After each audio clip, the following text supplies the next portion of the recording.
Replacing the battery in your 2014-2021 Jeep Grand Cherokee key fob is a straightforward process.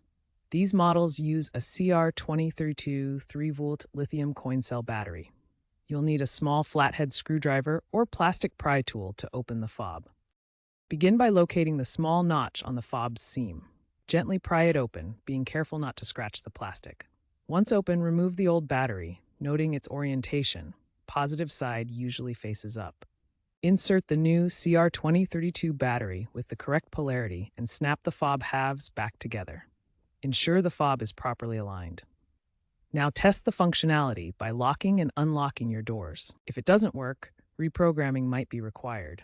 Always work in a dry area and avoid touching battery contacts with bare hands to prevent corrosion. Many users report success with non-OEM brands like Duracell or Energizer as cost-effective alternatives. If your key fob doesn't work after a battery change, corrosion or misalignment are common issues. Clean the contacts and ensure proper alignment during reassembly. Some users may need to reset the key via the ignition. Turn the ignition to the on position and try pressing the lock and unlock buttons alternately.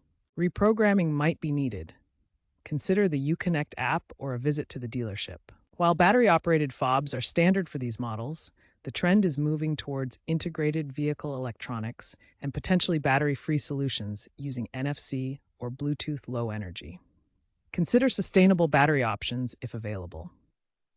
Experts note that DIY battery replacement can save $50 to $100 compared to dealership services, with high success rates if precise instructions are followed.